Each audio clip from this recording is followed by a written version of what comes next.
We got thumbs up. Welcome, everyone who is watching this stream. My name is Lauren, and we're coming to you live from the Vancouver Aquarium.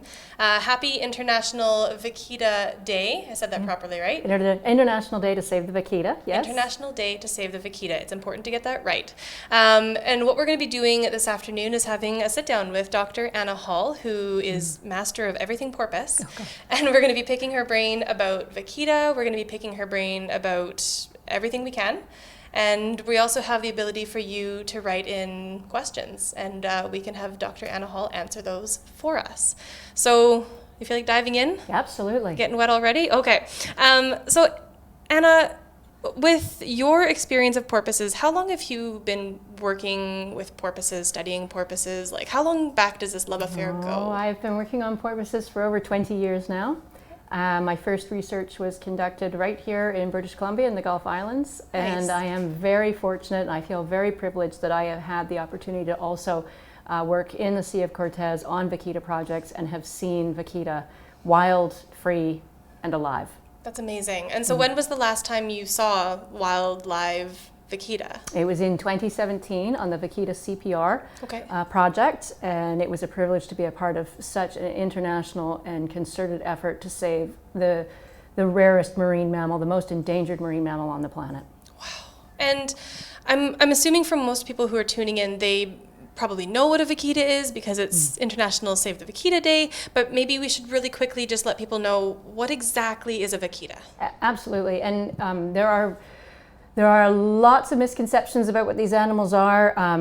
The full spectrum, right from it's a mythical creature that doesn't exist to they're small dolphins, and they're not. They're porpoises. The porpoises are a very specific type of marine mammal. There are only 7 species on the planet. Wow. Right here in British Columbia, we're fortunate. We have 2 species, the Harbour and Dulles porpoise, but the vaquita is the smallest porpoise. It is found only in the Sea of Cortez in Mexico. Okay.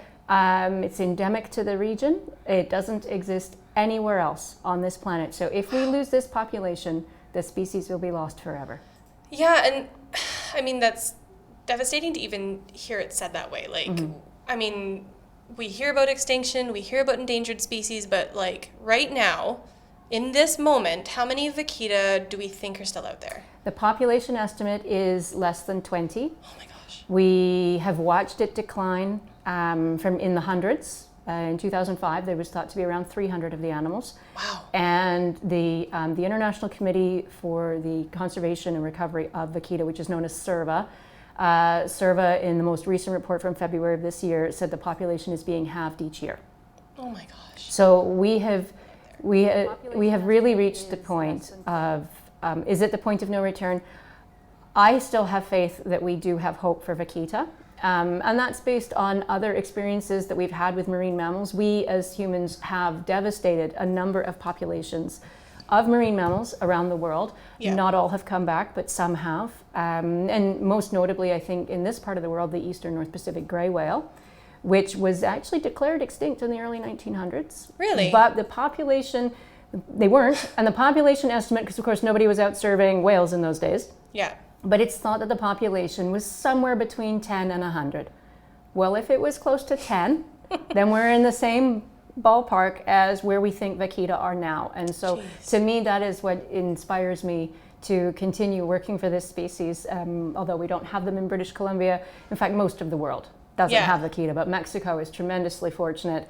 A very special place, the Sea of Cortez, one of the highest biodiversities in the world, and they have the vaquita, and we need to help them. You know, and you're talking about the space that they occupy. So with some species, as you mentioned, that have a huge range, it is hard to study them because they could be anywhere at any given time. That's right. But a vaquita, you kind of know roughly where they are. So they must be really easy to track if you know exactly where they are. They're in this tiny little spot. Like, how easy are they to spot? Right. So when you're looking at the global map, yes, when you're looking at the global map of the world, where the vaquita exists is a pinprick. It is the northern end of the Gulf of California. So between mainland Mexico and Baja California, where the Colorado River estuary, which once was much greater than it is now, but where the estuary is, and then further south. So at one point, the range was estimated to be about 4,000 square kilometers. Wow. But the most Small. recent, yes. So when you're out there in a boat and you're looking for an animal that's about 5 feet long, and there's not very many of them, it suddenly seems like the range is expansive. But compared to other species, and particularly marine mammals, it's a very small range. The range, however, we believe, is getting even smaller though. And the most recent estimate is about an area that's about 12 by 24 kilometers. That's so small. It's so small, and there's so very few creatures or marine vaquitas still in there. And you said, sorry, did we say what the rough estimate was now? Yes, about 20 or less than 20. And of course, it's very difficult, especially when we're talking about animals that are becoming increasingly rare, to provide a precise number. And typically in animal populations, we don't provide precise numbers because there's always a little bit of a margin of error. Right.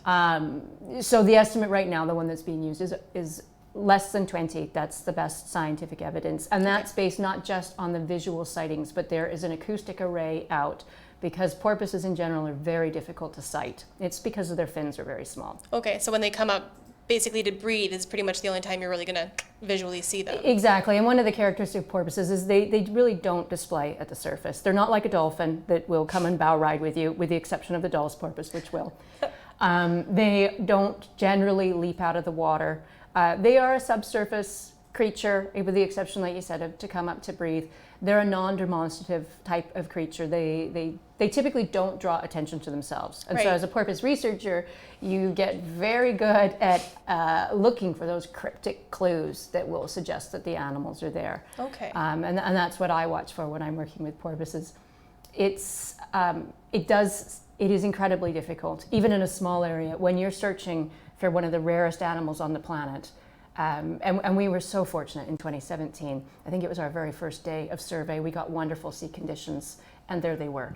That's amazing. And so 2017 that you're referring to was the Vaquita CPR That's right. project. So can you remind us what exactly was the goal of that project? Right. So the Vaquita CPR standing for Conservation, Protection, and Recovery.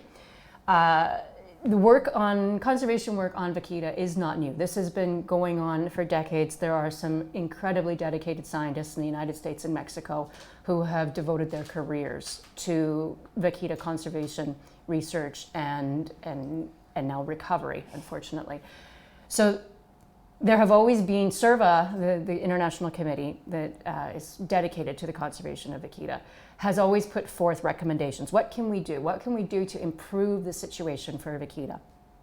And as the situation got increasingly dire, and some of those options had been either tried or weren't going to work, we finally found ourselves at the point of, we've reached the critical point where we have to consider, we can't make the habitat safe for vaquita. We've been trying, but we're just not getting there fast enough. And by safe, I mean removing gill nets, because that is the single cause of this species demise.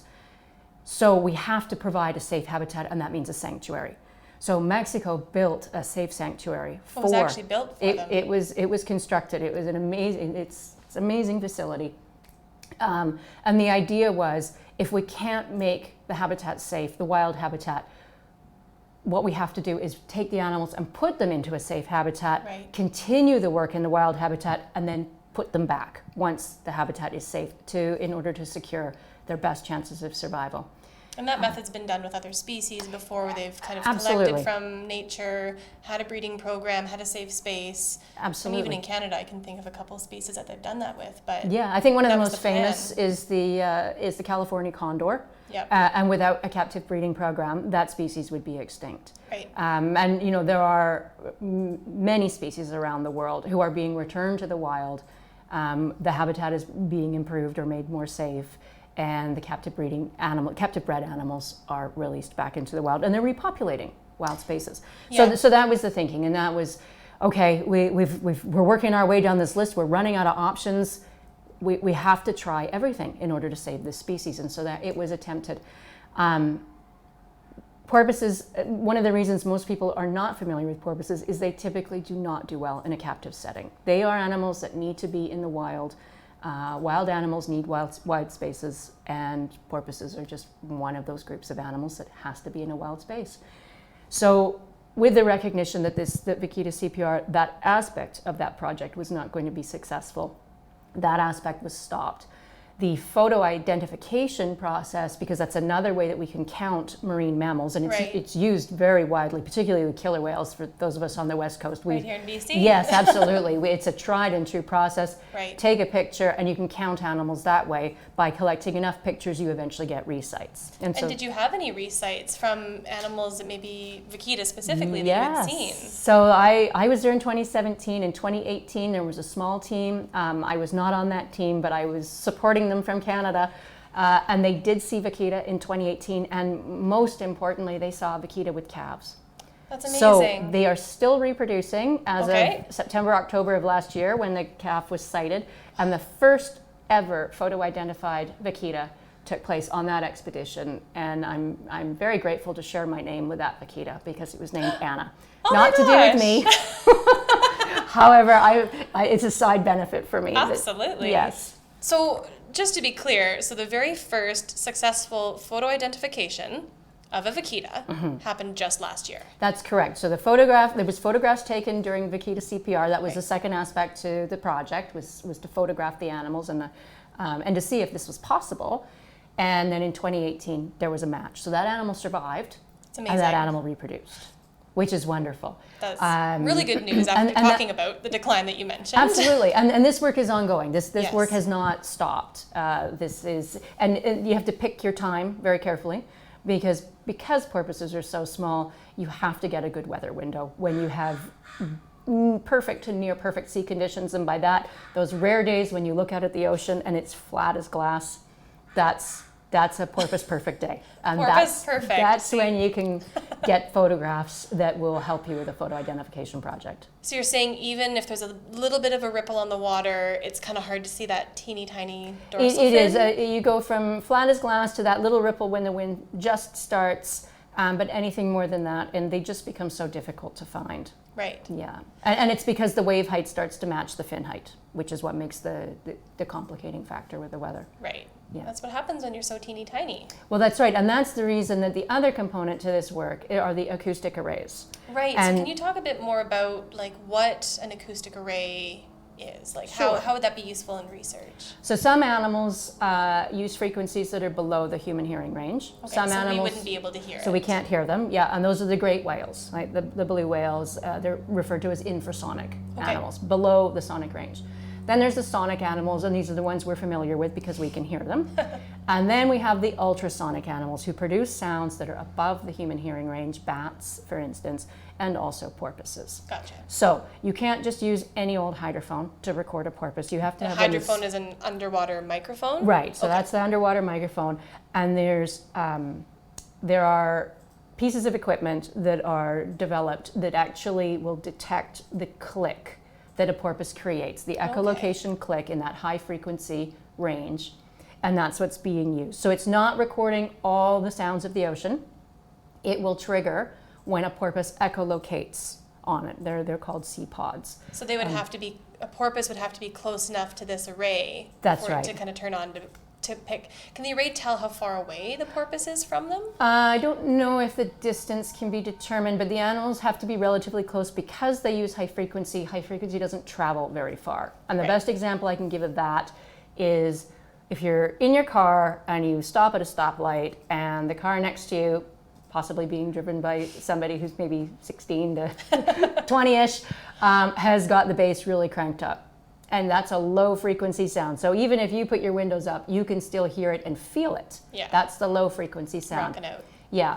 If you have, say, a bird chirping and you walk away, or Grandpa comes over and you say, listen to that bird. And Grandpa says, I can't hear it. And that's because the high frequency range drops off as we get older, particularly if you've been exposed to noise. And it also doesn't travel as far. Okay. So, if you imagine a hummingbird chirping or the bass of a stereo, which one are you going to hear from farthest away? That bass is going to blow the hummingbird out of the air. Absolutely. Right. So the click detectors that are being used, they have been strategically placed. It's one of the ways that we can identify cryptic animals is by also counting their sounds. Gotcha. So the animal because you're saying the porpoise is only really coming to the surface to breathe. So how much of their time is spent underwater, making this important? Probably 90 to 97% of their time is subsurface. Yes. Wow. And imagine studying people for 3% of their lives or 5% of their lives. And, you know, if that happened to be at 3 o'clock in the morning, for most of us, it would look like we had pretty dull lives because all we do is lay there and don't move. Super boring. So what we learn about porpoises, we have to take the surface observations, and it's very helpful to include the subsurface observations. In this case, they're acoustic observations. Okay. And so the porpoise has to be echolocating. So if the porpoise swims past the array and isn't echolocating, it's not going to get detected. But Gotcha. That's why we don't just use one method of detection. We use a combination to get the best possible information. So the array is out. It was just recently deployed. Okay. So this work is ongoing down in Mexico. And some of the folks that used to be fishermen are now employed as part of this project. Okay.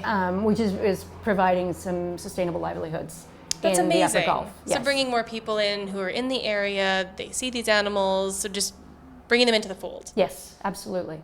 See, and that's brilliant. And I know that has worked in other places where they're, I think we were talking earlier about the work with rhinoceros and Yes. other animals around the world, bringing in more people and making it more valuable to protect these animals than not. That's right. That's right. We have to, unfortunately, we live in a world where we have to put value on things, and wild, free, living creatures, they do have a value. They've got a biological value, and in some cases they also get an economic value, particularly if people like to go to those places. And the Sea of Cortez is beautiful. It is absolutely a stunning location. That's amazing. Well, since it's such a stunning location, and maybe we'll go back just to clarify, you had mentioned about gill nets. So we have this animal, this adorable little porpoise, first described in science in the 1950s, which blew my mind. I thought they had been described long before that. So here's an animal we've known about for, 50-ish years. And they've gone from hundreds and hundreds of animals down to our estimated 20. So what is happening? I mean, you mentioned where they are. Like, is there a specific thing that is causing these vaquita to basically evaporate? Like, what's happening? There is. In some cases in wildlife conservation, we don't really know what's causing a decline, or it's many factors, and that makes the solution multifaceted and very difficult to enact. Right. In the case of the vaquita, we know fundamentally exactly why the decline is happening. So there's like one thing you can pinpoint it to. There is one thing. It's entanglement in gill nets, and most of Okay. those gill nets are illegally set. Okay, so we it's have poaching. fishing nets. And what are these nets trying to target? Like, what is the Right. number one thing that these nets are going for? So that's a very, very good question.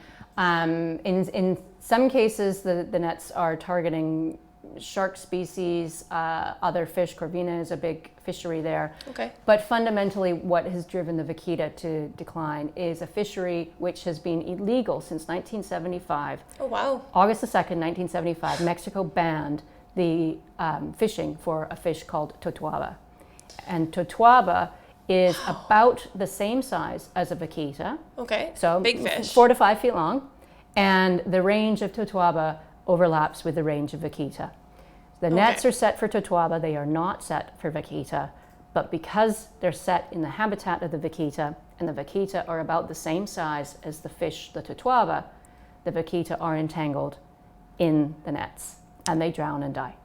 Jeez. So if these nets have been illegal since 75, does that mean that the totuaba is also an endangered Well, species? it's not so much the nets, it's the Okay. fishing for totuaba that Okay. was outlawed. But yes, this fishing has continued on. It has not stopped. And now the totuaba are also endangered, which is driving the price up, because it's not the meat from the totuaba that is desired. It is the swim bladder, which is an organ within this type of fish that is Okay. used for buoyancy. Right, that the fish would use for buoyancy. Yes. Okay. So this entire event that is taking place as we are watching the vaquita slide towards extinction is being driven by some people in China who desire to have the dried swim bladders. And of course, as the totuaba become more rare, this is driving the price up.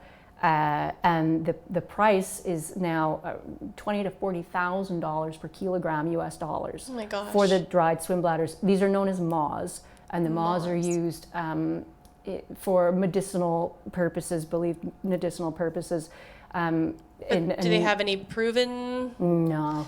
Okay. No. So I mean, some of the things are very superficial. Like if you drink the soup, it will give you a nice complexion. Okay. I suggest good night's sleep, some water, Fresh and water. perhaps some exercise. Bit of lotion. Yeah. Okay. It's good. So Wow. it's this illegal wildlife trade Right. that is the swim bladders are now so valuable that it's rivaling cocaine and gold. And so the Totoaba swim bladders are being referred to as the cocaine of the sea. And the Catchy name. death of the vaquita is simply collateral damage. So, for anyone who's watching this, wherever in the world they are, thinking, my vaquita are cute, and I want to help them, and maybe, we're not purchasing Totoaba swim bladders. Right. What can people around the world do to help these animals that are in dire need of help, if possibly less than 20 animals currently that we know of in the ocean? Like, what can people do? Right, so that is another very good question. And yes, most of us do not have vaquita in our backyard. No. We will never have vaquita in our backyard, but we all have voices and we all have power, and we need to use our voices, and our power comes with how we spend our dollars. Undeniably, we need to support Mexico. The Mexican government needs to know that the world is watching. That was one of the greatest parts of being in Vaquita CPR, was even though we had a devastating outcome, that we were not able to continue the pathway of having the vaquita, providing a safe habitat for the vaquita. Right.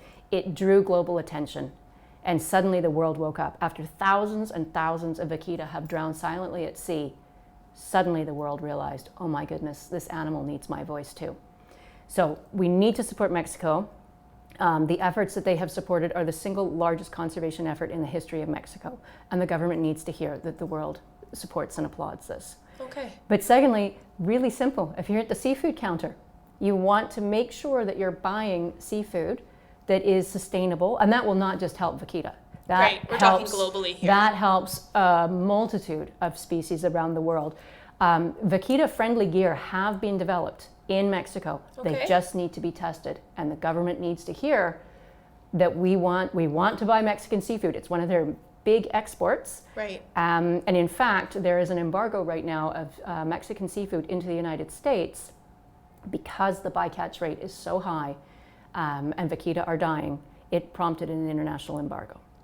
So that's using our voice in that way. That's right. And so that just shows the power of dollars. We have an online petition at porpoise.org. We are exceeding 180,000 signatures. So please join us. Let's hit 200,000. All right, porpoise.org. Go there, sign the petition, get your voice out there. And there's a lot of other amazing information on porpoise.org. Yes. So yes. sign a petition. Yes, and while you're at porpoise.org, if you're so inclined, you can adopt a porpoise. Makes a great Christmas gift, a birthday gift. That's amazing. Because although what we do at porpoise.org, we do 100% volunteer-based. Nobody takes a paycheck for any of this. Right. But the efforts do require some funds, most definitely. And that's not just for us, that's conservation. Right. Conservation, unfortunately, is not free because it's an uphill battle. And right now, we are battling for the vaquita. We are battling the illegal wildlife trade, which is lucrative. And that's, I guess that's one of those things we often hear about, these things that are lucrative, and it is easy to feel helpless. So I like that you have seen the power of people's voices having an impact. I had a question for you about, we've gone downhill. Like, we've lost a lot of vaquita, and I know that makes me feel absolutely horrible, and I can only imagine how it makes you feel being a part of the actual rescue efforts out in the Sea of Cortez. Have you ever had anyone tell you that you're fighting an uphill battle, to just give up? Like, what do you say to people who say that? Like, why do you keep fighting this fight for these 20 animals that are clinging on and have been seen and identified? Like, what do you say to those people who say, like, why are you still doing this? Yes, I have had encounters with people that have said, oh, give up, put your efforts elsewhere, they're doomed to extinction, just accept that. And I don't accept that. And sometimes the going does get really tough, and this is one of those times.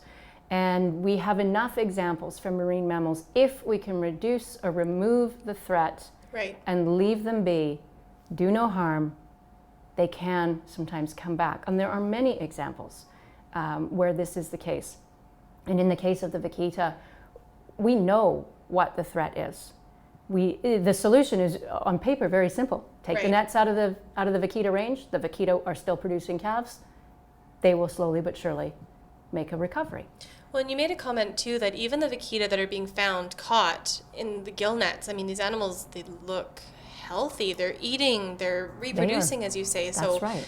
it literally does come down to there's one thing Yes. that is killing them. Yes. And like you say, if we remove it, we might have a good chance. I think if the vaquita range, and we're talking such a small area right now, Yeah. very small piece of the ocean. Unfortunately, the fishing pressure there right now is intense. Sharks are being fished, corvinas being fished, totuabas being fished. Right. There's the list goes on. So what we really need in Mexico is that there's surveillance. There's 24-hour surveillance of the vaquita habitat. Right. And I know globally we can make this happen. Right. We've done it in other parts of the world for other large mammals. We haven't done it so much at sea, but we can put people on the moon. We can monitor. We need to be able to do this. And we also need the support for the arrests and the prosecution of the poachers and those who are running the poaching rings Getting rid and of that the demand. international trade. Right. And there have been some big changes recently. Was it just last month? There was an arrest made down in California, down in Orange County. Wow. A vehicle was speeding, got pulled over. The responses didn't quite match what the agent who had pulled the vehicle over was thinking. This seems a bit peculiar, thinking maybe it was drugs. No, it wasn't drugs. It was totuaba swim bladders in the back of the car. Wow. It was, let me just make sure I get this right, 104 pounds worth of swim bladders, 132 swim bladders. So that's 132 animals that were killed because there's one swim bladder per fish. Right. And that was one arrest. And it was estimated, this is still ongoing, but it was estimated to be worth somewhere between about $1 million to perhaps around just under $4 million US dollars worth. One vehicle, 2 men. Oh my goodness. Yeah, And that was just last month, you say? that was So- that was published on June the 18th. Oh my goodness. So we're talking about like this pressure to catch the totoaba still hasn't gone down, but we can put the pressure on. We can Yes. be a loud voice saying, go Mexico, keep doing Yes. the protection of this area. We support you. And most of that information for anyone watching, porpoise.org is a really good place for them to go to find that. Absolutely. And the other side of that trade chain is China. Right. And China, we need to support China to not allow this to come through their borders. And there was a raid recently. One raid yielded 1/2 ton of totuaba swim bladders. Oh my 1/2 gosh. ton. I can't remember the exact number. It was up to 26 million US dollars. And that was a single raid. And that was in 2018. So this is, the world is catching up a little Right. bit, but we need to move faster because the vaquita don't have. I'm not unrealistic in thinking we don't have a lot of time. We have some time. Yeah. I'm so pleased that we're actually having an International Day to Save the Vaquita, because this time last year we were wondering, will we have another one? Right. And I wonder will we have another one? Will we be able to next year? International Remembering the Vaquita. And that's we what don't we want to don't go there. ever We want to don't wanna go there. But what we do need to do, I think, is we need to take this example and we need to look at it, and despite all best efforts and really, really hard work, this is what happens when it all goes terribly wrong. Right. And it's driven by greed and it's driven by money. And I think you made a comment earlier about, I think human nature, when we get to this point where here's a dire situation, it does finally spur us into action. And it's interesting you made the comment about how many hundreds, if not thousands, of vaquita had perished by being caught in these nets. And what really woke people up was in 2017 when that rescue effort was underway. Yes. And that one individual unfortunately did pass away, but the world looked. And we need to keep looking. It's hard to look. It is. We need to keep looking. Yes, the death of that single animal in 2017 had repercussions around the world. Right. And the world suddenly knew what a vaquita was. And so the effect of that, whilst it was not the intended effect, it did have a huge impact on the vaquita conservation and I hope we're talking recovery efforts. We need to get those nets out of the water. Right. In the range of the vaquita. And fundamentally around the world, we need to change how we fish, because this is not a problem that's limited to vaquita. The list goes on of the number of species that are incidentally caught every single day. As we speak, there are animals drowning as incidental bycatch, unintended targets, right. accidental captures, but they die at sea and their voices are never heard. It's happening in every single ocean around the world, and it has to stop. The ocean biodiversity as we know it today will not be there for future generations if we don't change what we do today. And I'm not saying we ought to stop gillnet fishing, no. You were talking about there's a way... Yeah, we need to change our practices. Right, there's a way to fish that doesn't... Yes. Indiscriminately kill everything out there. Right. In British Columbia, some of the work that I did previously was actually with the fishing industry. And we looked at, and there's gillnets used here, and we have yet one of the lowest bycatch rates in the world for porpoises.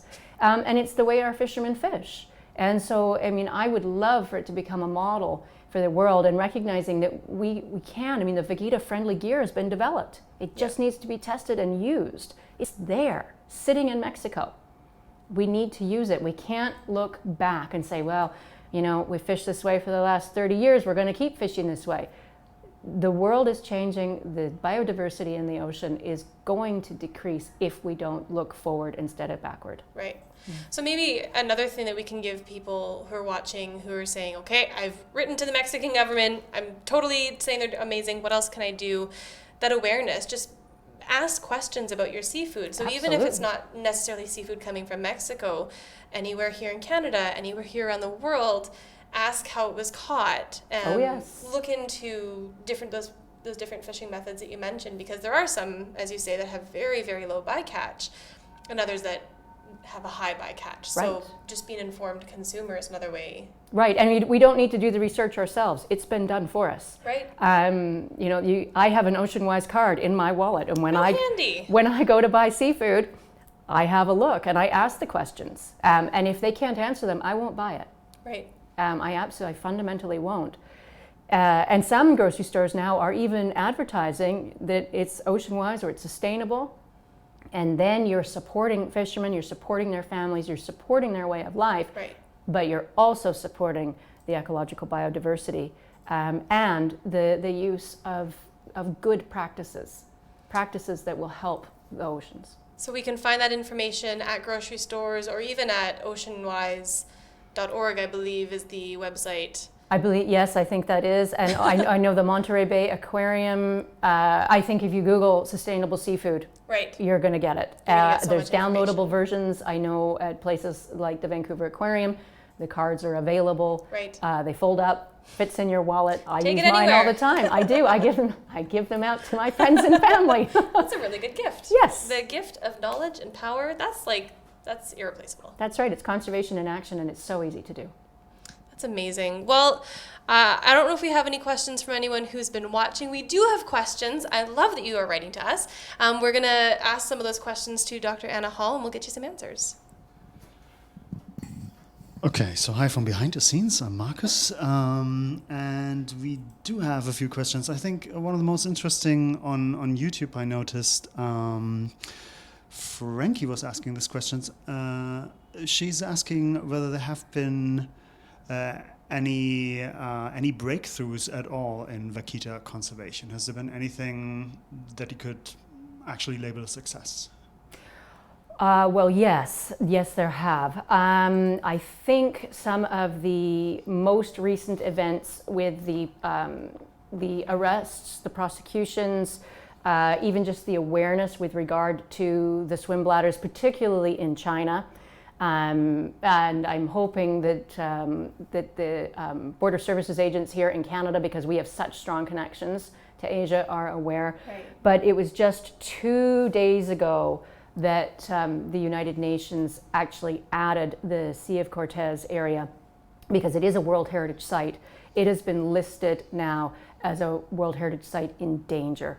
And this is a mechanism that will provide, it asks that Mexico, it requires that Mexico do everything necessary to protect the vaquita, and it provides a mechanism for international support. So that just happened 2 days ago, and I am actually just bringing myself up to speed on what this means and what we can do, and porpoise.org will be the place where we will put forth that information. I think very much the awareness of vaquita, I mean, it was a month, not even a month ago, that the arrest in California. Last year, there was 659 pieces of fishing gear pulled out of the Sea of Cortez, pulled out of the vaquita habitat because of the incredible work that's taking place down there with the net removal program.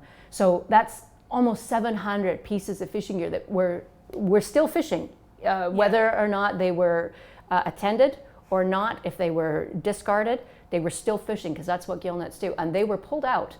And some of those nets are being turned into running shoes by the Parlay program, which I think is fabulous. And it's interesting to note that of those 659 pieces, 67% were illegally set to Tuaba gear. So, I mean, that's a bit of a downside, but there are some really positive things that are taking place. They're just not taking place fast enough for vaquita, which means we have to keep that momentum going, and we have to get those nets out in order to save this species.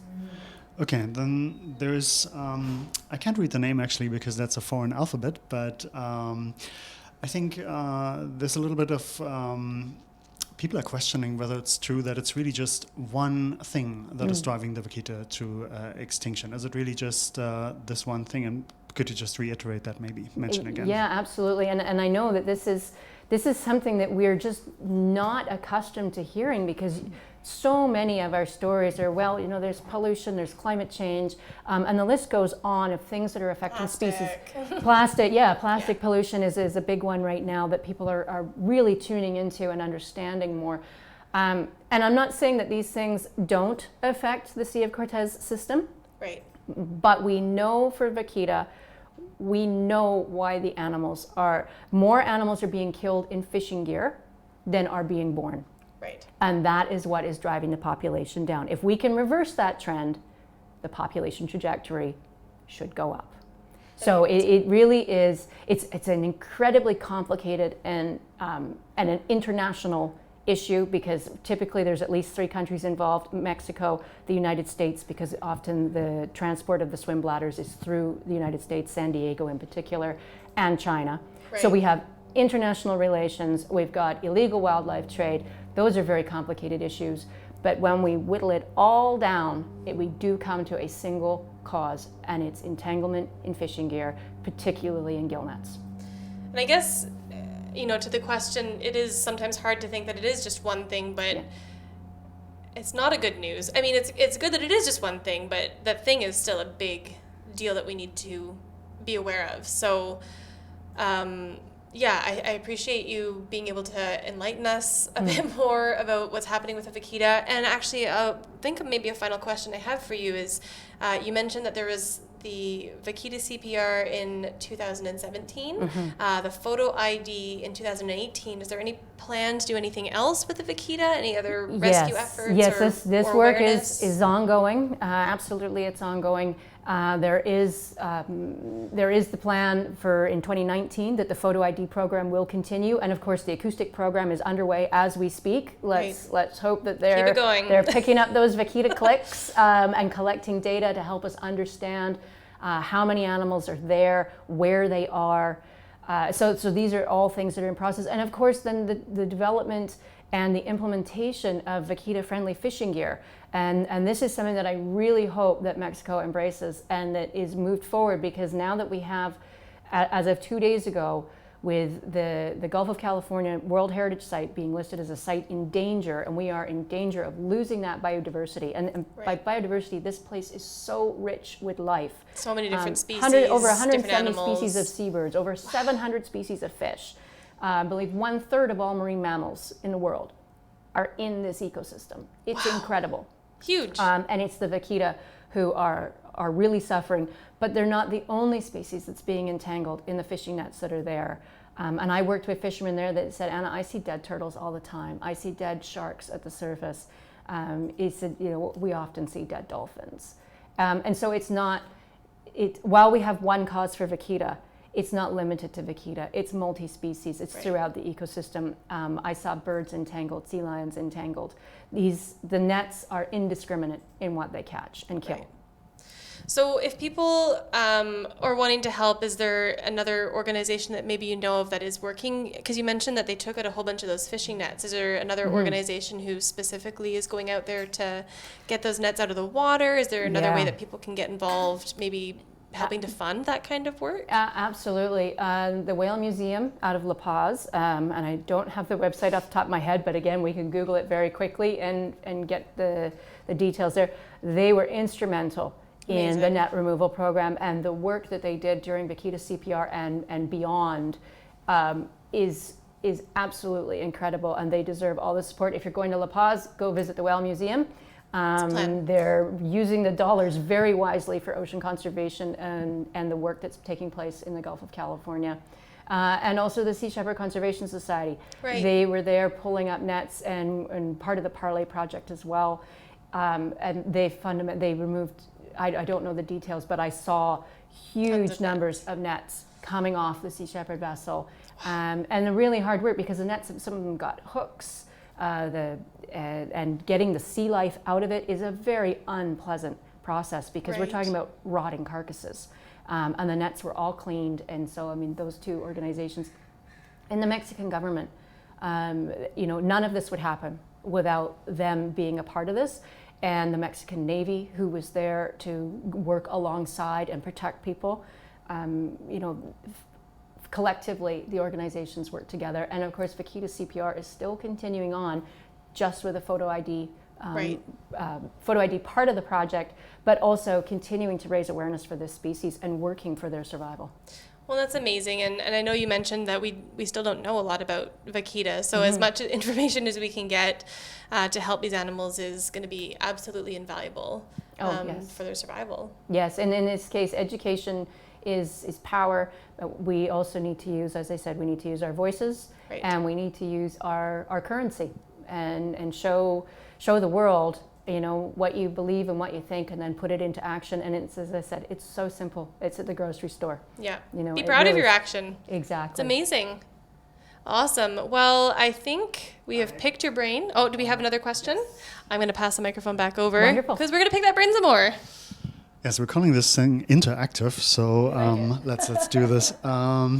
I'm going to combine two questions. We had one on YouTube and one on Facebook. They're both asking about China. One was whether the Chinese government, and by extension the Mexican government, have done anything for the vaquita. And Ian on Facebook, he is also asking whether there's been anything that's being done to educate the Chinese that there are no actual health benefits. I guess traditional medicine in China is really a thing and very difficult to break through. Yes, so there is increasing momentum in China, and I think the recent raids and seizures speaks to that. I believe the Zoological Society of London has got some folks who are working on porpoise conservation and also working on the illegal wildlife trade. So although it may not be vaquita specific, it's because the illegal wildlife trade is much bigger than vaquita. It's one of the third largest industries on the planet, with drugs and guns. So there are programs that are taking place, not just dedicated to vaquita, but to the larger issues with the illegal wildlife trade, which is so extensive and so pervasive around the world. It is definitely an uphill battle. With regard to the question pertaining to the validating the claims with regard to the moths, the dried swim bladders, I am not aware of a single study that would support the claims that this has the health benefits. Right. At least it's in the published literature. Now, if there may be something in China that counters that, but not all the information there is public. So it almost sounds like, a similar way that the shark fin conversation kind of happened. There was a lot of maybe celebrities that kind of got on board to say, like, I'm not going to have the shark fin. And that was a big kind of ad campaign. It's almost like that Vaquita could totally benefit from a similar style Well, yes. info smattering. Leonardo DiCaprio, he stepped up and was really very influential and helpful. But we need to keep it going, and you know, we need some. We need some folks that have got global voices, and in our world, those are the celebrities. Right. We need somebody who will help champion, who can reach millions of people very, very quickly. So there you go. If you are a celebrity who has a worldwide voice and you think Vaquita are cute, give us a call. We'll connect you and you can help us spread this message and get that out there, because yeah, I agree with you. Like, we just need to make sure that that message is heard. I mean, is social media helping at all? Like, having the ability to share these kind of stories and get that out there? Absolutely. It's really, really important. I just can't stress how important it is, because our timeline is so potentially incredibly short, that the time for action, this isn't something we say, you know, this sounds like something I should do, and then, you know, oh, but I got to get the groceries, and yeah, I should probably run the vacuum around. Those things are all really important as well. Yeah. But Vaquita needs us to act today. Yeah. And to continue the work that has been going on. This isn't something that we're just initiating as of today. This isn't the kickoff First program. time. That's right. That is not the case. There's decades of work that is behind this. And as I said, this is unfortunately what happens when it all goes terribly wrong, but we haven't lost Vaquita yet. They are still in the Sea of Cortez, and the animals, the individuals that are there, they are the survivors. They are the ones that have managed to evade the nets. We have seen some individuals with net entanglement marks on them, and they were managed to escape the nets. Wow. So what we have to hope is that information is being passed on to the younger generations, because we know that marine mammals in some cases can pass on, they've got like a cultural knowledge that they will pass on to individuals in their families, the knowledge that they need to survive. So we have to hope that the Vaquita are doing that. And I personally won't give up until we are sure that there are absolutely none left in the wild, but I hope we never cross that, and I hope to spend the rest of my life working on Vaquita and seeing that population trajectory change. And as I said, the solution is simple, but terribly complicated at the same time. But if we can make the range free of nets, we know they're still having calves, then we have hope for Vaquita. Absolutely. And even just having a conversation, I think, like this, sitting down with you, being able to pick your brain, making sure people around the world have access to this, like just starting that conversation seems like, if this is the first time you've heard of the name Vaquita since they were discovered in the 1950s, take that and run with it. Like you said, there's so much work, there's so much experience there, but let's just keep moving forward with it and be that person that just talks about Vaquita all the time. Yes. It's okay. We will back you up. Yes, we need the monitoring, we need the surveillance, we need the prosecutions of the poachers, and we need to follow the traces, the paths. Right. Because it's not just the fisherman who catches the tutuaba. The problem is much bigger than just one or two people out there. There's a demand for it. There's a demand. There's a whole web that builds the illegal wildlife trade, and following those connections and prosecuting is really important. And in the meantime, those of us who have nothing to do with wildlife enforcement and prosecutions, we can still be heard. Mexico needs to hear our support. And like I said, we can make decisions at the grocery store about where we spend our money, and we can make decisions every time we spend our money. What we buy and what we choose to support and what we choose not to support. That's amazing. Well, it seems like at least a doable thing that most of us can do in our daily life. And if not, make it doable, because it is important. We were talking about how dire the situation is, and, you know, not to leave everyone with a completely disheartened feeling on this rainy day, but the reality is it is dire. Like, action now. Yes. Climate crisis, world on fire, Vaquita, save them, dire. Yes, it is. We have watched the population get smaller and smaller. In 2005, when the Gulf of California was made a World Heritage Site, we had around 300 Vaquita. Today we have somewhere around 20. The survey report from February of this year said the population is being halved every year because of the entanglement in the nets. If we remove the nets, that won't happen. Right. And we know from many marine mammal populations around the world, and other species as well, actually, when we remove the single greatest threat, the trajectory can change. And that's what we need to happen for Vaquita. That's hopeful. Yeah. There's a solution. There is a solution. And they need it. Yes. Well, I'm going to check in with Marcus. Do we have any other questions? No, actually, we can come to it. All right. Well, I think we have fully emptied that, well, probably not emptied that brain. We have picked it pretty clean, which I am grateful for. Thank you, Dr. Anna Hall, for coming here. Thank you to the Vancouver Aquarium for hosting us. Thank you to porpoise.org. As Anna mentioned, it's a whole group of volunteers. These people give their own time to raise awareness about Vaquita, harbor porpoises, the 7 species of porpoise. They are committed, and they're behind the scenes here. So thank you so much to them. If you do have other questions, check out the website, porpoise.org. There's a lot of amazing information there and links to other information about Vaquita, ways to get involved. And otherwise, thank you for joining us. Have a wonderful rest of your day, and thank you so much, Anna. Well, and thank you to everyone who participated and sent in questions and watched. It's much appreciated.